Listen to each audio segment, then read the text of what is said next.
Hello everyone, welcome back to Ansarkari. So continuing our GS3 economy series. So today we'll talk about current account convertibility. So although we have covered in detail capital account convertibility, तो एक तो यहाँ पे difference क्या है दोनों में और इंडिया में what is the system, मतलब current account convertibility we have full convertibility in case of current account and partial in case of capital account. तो full account convertibility कौन से सिचुएशन थी कि हमें करना पड़ा या हमने खुद किया इसको और इसके क्या बेनिफिट्स है और इसके अंदर होता क्या है। तो capital current account convertibility basically means import और एक्सपोर्ट के लिए जो गुड्स एंड सर्विसेज के लिए हमें ट्रांजैक्शन करना पड़ता है इन द फॉरेन करेंसी, तो उसके लिए we have the full convertibility, उसमें कोई एज सच रिस्ट्रिक्शंस नहीं है। तो this was done after the structural reforms जो इंडिया में इंट्रोड्यूस किए गए थे इन द 1990s डेकेड। तो 1994 में this was introduced under article 8 of the IMF articles of agreement. तो ये एक ड्रास्टिक मेजर था, एक इम्पॉर्टेंट और क्रिटिकल टाइम पीरियड था इंडिया के लिए when we talk about globalisation and opening up of the Indian economy. So this helped in boosting India's exports.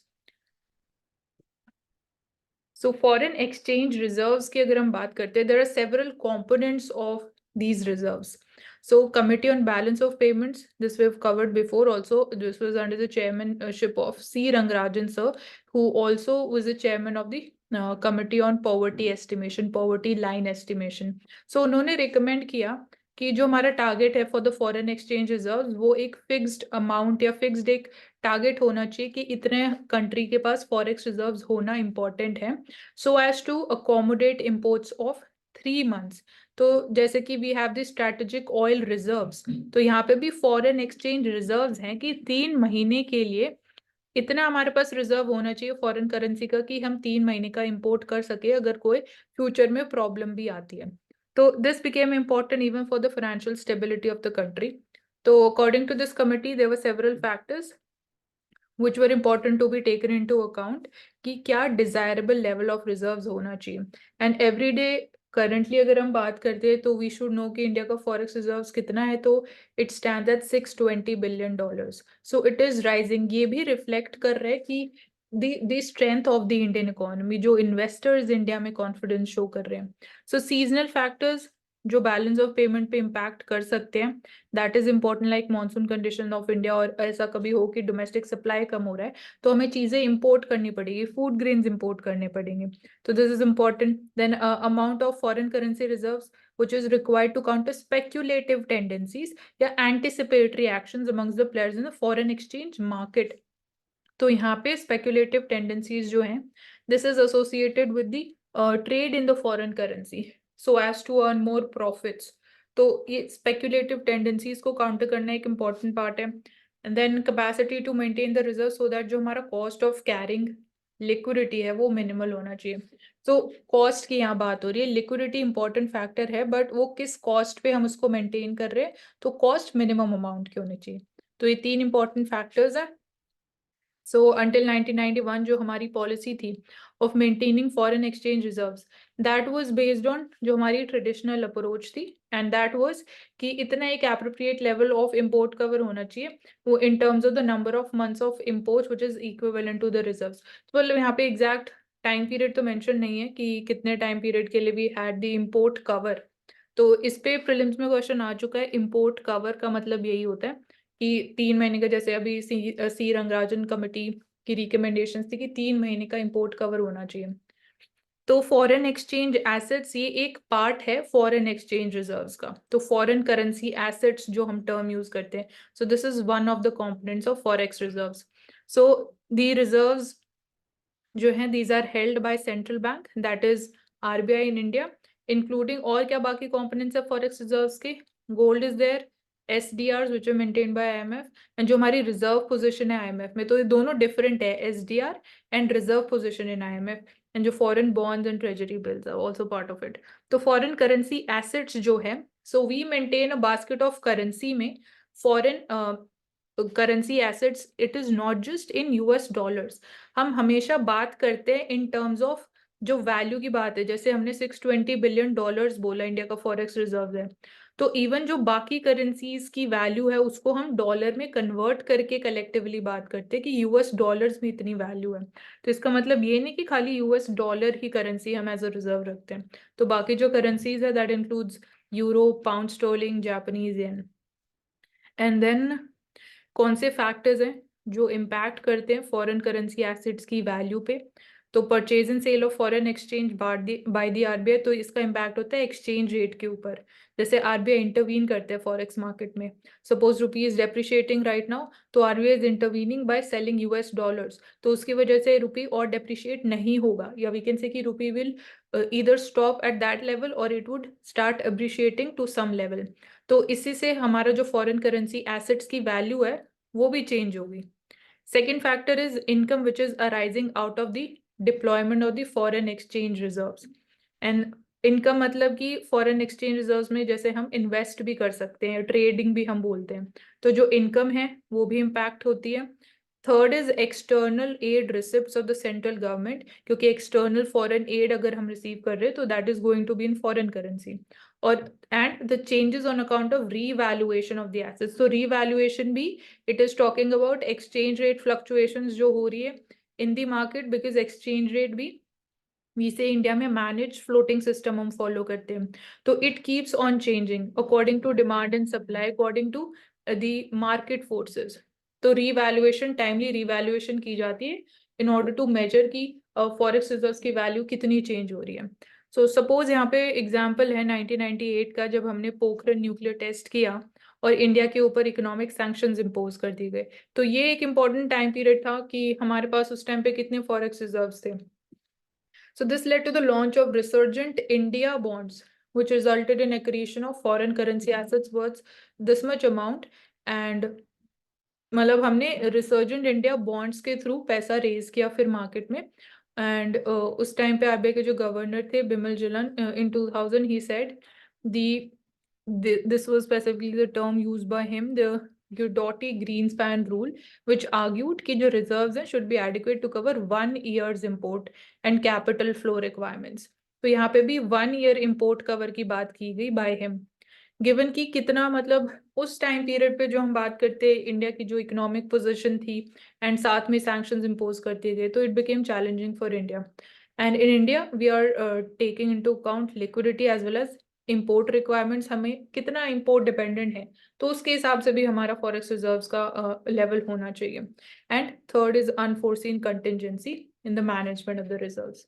So liquidity, cost of liquidity, import requirements कितनी है and unforeseen contingencies को ध्यान में रखते हुए एक फिक्स्ड अमाउंट और या इतने टाइम पीरियड का इम्पोर्ट कवर मेंटेन करना इंपॉर्टेंट है। तो पर्पस क्या है फॉरेन एक्सचेंज रिजर्व्स को मेंटेन करने का, क्यों हम मेंटेन करने की बात कर रहे हैं? तो एक तो यही है कि कुछ ऐसी कमोडिटीज है जिनके ऊपर हम इंपोर्ट डिपेंडेंट है, इंडिया में मैन्युफैक्चर नहीं कर रहे हैं या इंडिया में कम अमाउंट का मैन्युफैक्चरिंग या प्रोडक्शन हो रहा है, तो इसलिए जो बाकी डोमेस्टिक डिमांड है हमें उसको इम्पोर्ट कर का मतलब इम्पोर्ट करके उसको मीट करना पड़ता है। तो आप कुछ भी चीज इम्पोर्ट कर रहे हो फॉरेन कंट्री से, तो आपको उनकी करेंसी में ही पेमेंट करना पड़ेगा, या widely accepted currency which is US dollar, उसमें पेमेंट करना पड़ेगा। तो आपके पास उसके लिए फॉरेन एक्सचेंज रिजर्व्स होना चाहिए। आप उनको अर्न कैसे कर सकते हो? आप एक्सपोर्ट करते हो तो एक्सपोर्ट पे सपोज फॉरेन किसी भी मार्केट में आपका गुड सेल हो रहा है, तो उस कंट्री के जो लोग हैं वो वहां की करेंसी में आपको पेमेंट करेंगे, एंड देन आपको आरबीआई के साथ उस पैसे को एक्सचेंज करके आप उसको इंडियन रुपी के साथ एक्सचेंज कर सकते हो, तो वो जो फॉरेक्स रिजर्व है वो कलेक्ट होता हो जाता है। सो फर्स्ट कि वी हैव टू इंश्योर कि RBI has the backup funds. This can be the term used if the rupee rapidly devalues or depreciates or becomes altogether insolvent। तो ये अभी जैसे करंट कॉन्टेक्स्ट में हमें देख रहे हैं कि रुपी की वैल्यू बहुत ज्यादा डेप्रिशिएट हो रही है, तो उस पर्पस के लिए ये इंपॉर्टेंट है। सेकंड, अगर वैल्यू ऑफ रुपी डिक्रीज हो रही है due to increase in the demand for the foreign currency, तो दिस वाज हैपनिंग अभी राइट नाउ ऑल्सो, क्योंकि जो फॉरेन पोर्टफोलियो इन्वेस्टर्स हैं because of the tight monetary policy even USA में भी इंटरेस्ट रेट इंक्रीज किए जा रहे हैं, तो इन्वेस्टर्स फील कि वहाँ यूएसए की मार्केट में इन्वेस्ट करना ज़्यादा सेफ है और वहाँ पे रिटर्न्स भी कंपैरेटिवली हायर है compare to the Indian market, तो इसीलिए उन्होंने अपना जो इन्वेस्टमेंट इंडिया में था उसको विड्रॉ करना स्टार्ट कर दिया। तो वो ऑब्वियसली उनको पैसा मिलेगा यूएस डॉलर्स में, तो इसलिए डॉलर की जो फॉरेन करेंसी की डिमांड है वो इंक्रीज हो गई और इसकी वजह से rupee started to depreciate. So RBI does sell the dollar in the Indian market so that the depreciation, it remains under check. Third is, as a good stock of forex, establishes a good image of the country. एक financial stability के लिए भी कि हमारा कितना we can say जो influence जाता है regionally also and globally also, कि this reflects the strength of our financial system, strength of our economy, and ये definitely as we can say strong trade country की तरह भी हमारी image और ज़्यादा strong होती हुई जाती है. So it helps in attracting foreign trade at the same time. So from the perspective of trade, this is important. So यहाँ पे actually अभी current level we have talked कि it is at $620 billion, and with this we can say कि low oil prices, अगर crude oil prices होंगे तो उससे भी we will be able to save a lot of amount of the forex reserves, क्योंकि अगर oil prices ज़्यादा होंगे तो हमें ज़्यादा फॉरेन करेंसी में उनको पे करना पड़ेगा और उससे हमारे फॉरेक्स रिजर्व्स डिक्लाइन होते हुए जाएंगे. सो this is the trajectory of India's you can say foreign exchange reserves in trillion rupees.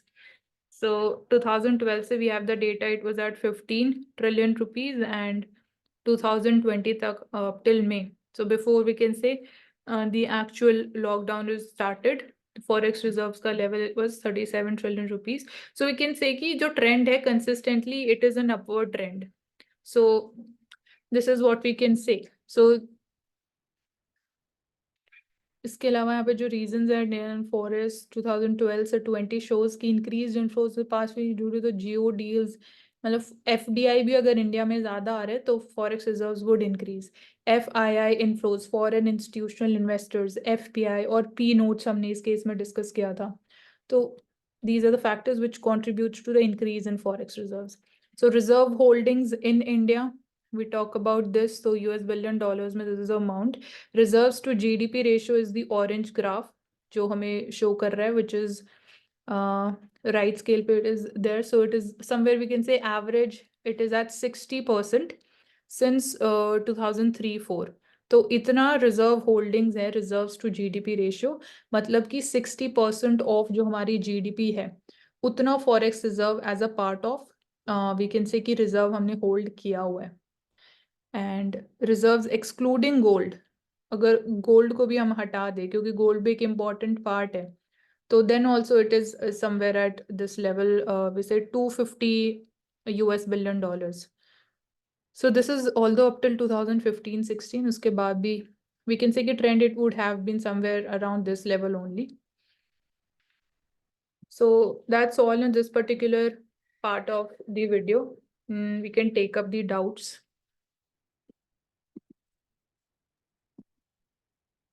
No Mansi, इसमें बस ये पूछना था कि जो कन्वर्टिबिलिटी है अभी वो मतलब पार्शियली कन्वर्टेबल है ना हम लोग का. नहीं, करंट अकाउंट की हमने बात करी है. कैपिटल अकाउंट में पार्शियल है, करंट अकाउंट में फुल हाँ, कन्वर्टिबिलिटी है. फुल है करंट अकाउंट में, पार्शियल कैपिटल. 100, हाँ, करंट में 100% है. तो जो एशियन क्राइसिस हुआ था 1997 में, तो वो फुल कैपिटल अकाउंट कन्वर्टेबल था उसमें. हाँ, हम जो इंडिया में हमने 1994 में full capital account convertibility introduce कर दिया था.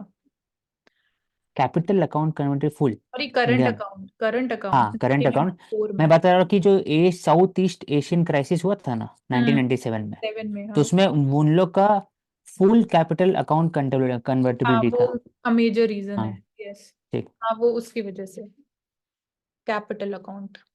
तो ये प्रीलिम्स के लिए भी वीडियो बहुत इंपॉर्टेंट है. ये जो इसमें मतलब रीजंस पूछे हैं और फैक्टर्स पूछे कि क्या कौन से फैक्टर्स इन्फ्लुएंस कर सकते हैं फॉरेक्स रिजर्व्स पे, तो ऐसे डायरेक्ट क्वेश्चन पूछे जा सकते हैं क्योंकि ये वी कैन से प्रैक्टिकल और एप्लीकेबल क्वेश्चंस हैं.